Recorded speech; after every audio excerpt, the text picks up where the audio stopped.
Affirmative sentence को negative में किस तरह से चेंज करते हैं, उसका प्रोसेस क्या रहता है, उन चीज़ों को हम देखेंगे। तो जैसे हमारे सामने एक अफर्मेटिव सेंटेंस है कि शी इज़ ब्यूटीफुल गर्ल। अब इस सेंटेंस को अगर हमें नेगेटिव बनाना हो, यानी कि इसमें नॉट का यूज़ करना हो, या फिर नो का यूज़ करना हो, नन का यूज़ करना हो, या फिर नेवर का यूज़ करना हो, तो हम क्या चीज़ यूज़ करेंगे और किस तरह से बनाएंगे, ये चीज़ें समझेंगे। तो देखिए, इसके लिए सबसे पहले ज़रूरी चीज़ क्या होती है कि जो भी सेंटेंस हमारे सामने दिया हुआ है, गिवन है, उसको पहले हमें आइडेंटिफाई करना है कि कौन सा सेंटेंस है, यानी कि टाइप एग्जैक्टली क्या है। जैसे जो सेंटेंस यहाँ लिखा है, she is a beautiful girl, तो ये एक प्रेजेंट का सिंपल सेंटेंस है। इसको हम लोग सिंपल सेंटेंस की कैटेगरी में रखते हैं। जब इसे नेगेटिव चेंज करेंगे तो इसमें हम 3-4 वर्ड्स यूज़ कर सकते हैं, जैसे no, never, none, nobody, never, इस टाइप के बहुत से वर्ड्स आते हैं। बट हमें यहाँ पर जो भी यूज़ करना है, ध्यान रखना है कि हमें नॉट ही यूज़ करना है। क्यों यूज़ करना है, या बाकी हम क्यों नहीं यूज़ कर रहे हैं, इसको हम आगे के सेंटेंस में देखेंगे, बट नॉट क्यों यूज़ करना है वो चीज़ समझ लेते हैं।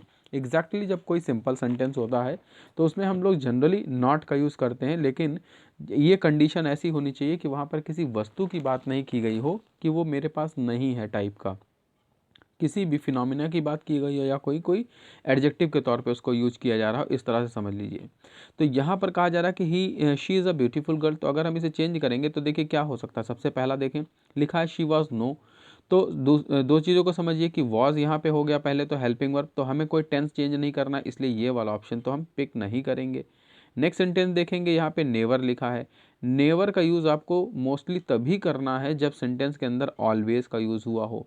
ध्यान रखना है ये चीज़, जनरली इसके अलावा भी कंडीशंस आएंगी, बट आप ये ध्यान रखिए कि आपको ऑलवेज अगर नहीं दिया है तो आप नेवर का यूज़ तुरंत तो नहीं करेंगे। इसके अलावा फिर आगे बात करते हैं कि लिखा है शी इज़ नॉट अ अगली गर्ल, मे बी ये पॉसिबिलिटीज़ हैं। यहाँ पर अगली लिखा हुआ है, बट उसके बाद क्या चीज़ है समझिए। फिर आगे देखते हैं सेंटेंस को, she is none a beautiful girl, तो नन का प्रयोग हम तब करते हैं जब यहाँ पे कोई नहीं का सेंस देना होता है, बट यहाँ पे हमें ये नहीं कहना कि कोई नहीं ब्यूटीफुल है, वह लड़की ब्यूटीफुल नहीं है, ये सेंस देना है, तो इसलिए ये भी नहीं होगा। कुल मिलाकर तीन से अगर ऑप्शन इसके हटा दिए जाएं तो एक ऑप्शन बचता है सी वाला, जो इसके लिए करेक्ट हो सकता है। बट एग्जैक्टली क्या ये करेक्ट है, इस चीज़ को चेक करें तो देखेंगे कि जो भी हमें सेंटेंस को नेगेटिव बनाना होता है, इसे हम दो तरह से नेगेटिव बनाते हैं। एक हम बोलते हैं प्योर नेगेटिव, और एक बोलते हैं हम जिसमें सेंस को चेंज किए बिना हम केवल उसका टाइप नेगेटिव बनाते हैं, यानी कि वो सेंटेंस जो है अर्थ वही देगा, बट उसका टाइप जो है नेगेटिव में दिखाई देगा। जैसे यहाँ सेंटेंस को अगर हम ये कह रहे हैं कि शी इज़ नॉट अ अगली गर्ल, तो इसका मतलब आ रहा है वह एक भद्दी या गंदी लड़की नहीं है। तो सेंस क्या है, सेंस ये है कि जब वो भद्दी नहीं है तो क्या हो सकता है, खूबसूरत होगी, सुंदर होगी। तो इसीलिए यहाँ पर ये इसका सेंस यही दे रहा है। बट चेंज करने के लिए क्या किया कि हमने अपनी तरफ से तो एक वर्ड लगाया नॉट, और दूसरा जो भी इसमें एडजेक्टिव लिखा है उसका अपोजिट लिख दिया। ये प्रोसेस अगर लगाएंगे आप तो ज़्यादा ईजी होगा आपके लिए इन सेंटेंस को सॉल्व करना। नेक्स्ट सेंटेंस बिल्कुल इसी पर पैटर्न पर बेस्ड है। ध्यान से देखें तो यहाँ पर लिखा है यू लाइक मी। सेंटेंस का टाइप सबसे पहले पहचानना है, तो ये प्रेजेंट का इनडेफिनिट सेंटेंस है, क्योंकि यहाँ पर लाइक डायरेक्ट वर्ब लिखा हुआ है, इसके बीच में कोई भी हेल्पिंग वर्ब नहीं है। हेल्पिंग वर्ब क्या होता है, is, am, are, was, were, has, have, इस टाइप के वर्ड जितने भी कहलाते हैं वो हेल्पिंग वर्ब होते हैं। बट इस सेंटेंस में कोई भी हेल्पिंग वर्ब नहीं है। जब सेंटेंस में कोई भी हेल्पिंग वर्ब नहीं होता है तो मे बी पॉसिबिलिटीज़ उसकी हैं कि या तो वो प्रेजेंट इंडेफिनिट होगा या फिर वो पास्ट का इंडेफिनिट होगा। देन अब सेंटेंस को जब हम चेंज करेंगे तो बी वेरी श्योर कि हमें नेगेटिव बनाने के लिए इसमें अगर प्रेजेंट सेंटेंस है तो डू या डज में से कोई एक वर्ड को हम यहाँ पे लगाएंगे। बट अगर ये पास्ट का इंडेफिनिट सेंटेंस है तो हम उसमें डिड लगाएंगे। बिना इन वर्ड्स के नॉट का यूज़ नहीं करना है, ये भी एक रूल है, तो ध्यान रखेंगे ये चीज़ कि इस वर्ड के बिना नहीं लगाना है। तो अब हमें डू या डज में से कोई एक चीज़ लगाना है, क्योंकि ये सेंटेंस प्रेजेंट इंडेफिनिट है, क्लियर हो चुका है। तो अब देखते हैं कि क्या इसमें से पुट कर सकते हैं हम।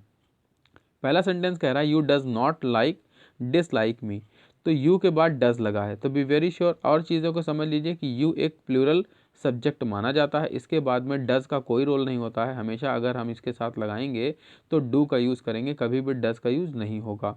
भले ही अकेला व्यक्ति हो तब भी अगर यू का यूज़ हो गया है तो उसे हम प्लूरल मानेंगे। नेक्स्ट में लिखा है यू डिड नॉट, अब डिड लगा है तो यहाँ पर ये समझ लीजिए कि डिड वाला सेंटेंस बिल्कुल नहीं होगा, क्योंकि सेंटेंस हमारा प्रेजेंट का था और डिड पास्ट के लिए लगाया जाता है, तो दूसरा ऑप्शन भी इसके लिए हट जाएगा। थर्ड ऑप्शन की बात करें तो you do not like me लिखा है, तो डू नॉट अगर लाइक मी करेंगे तो सेम ये प्योर नेगेटिव सेंटेंस बन गया, बट उसमें भी देखें तो नॉट नहीं लिखा है बल्कि नो लिखा हुआ है, तो इसलिए ये क्लॉज भी काम नहीं करेगा। ऑप्शन नंबर थर्ड भी गया।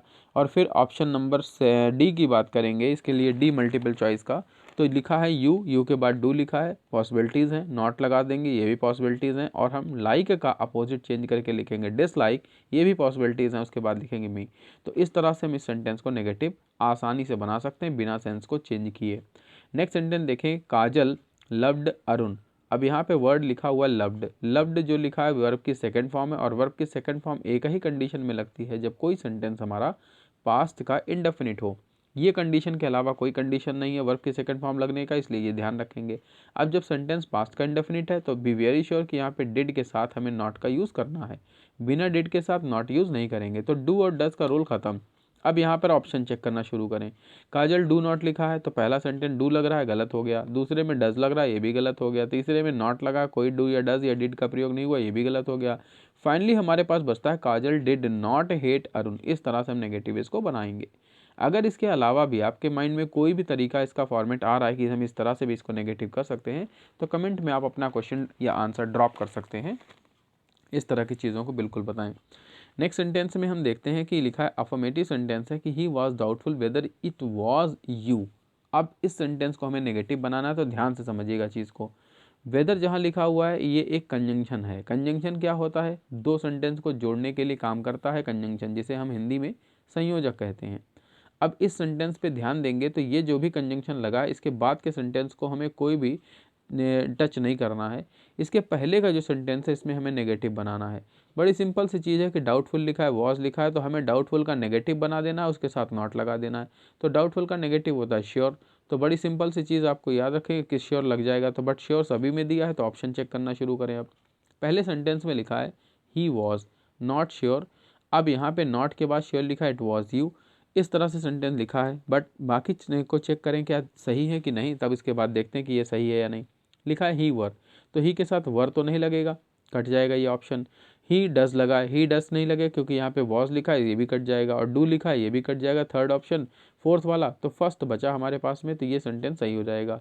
अब डाउटफुल का अपोजिट श्योर लिखा गया, नॉट अलग से लगाया गया, वेदर अपनी जगह है, बाकी का सेंटेंस वैसे कॉपी किया गया, शुरू में केवल नॉट प्लेस करना था। इस तरह से इस सेंटेंस को हम नेगेटिव बना सकते हैं। आई होप कि इससे आपको एक टॉपिक अच्छा सा क्लियर हुआ होगा। अगर क्लियर हुआ तो वीडियो को लाइक करना ना भूलें और चैनल को सब्सक्राइब ज़रूर करें।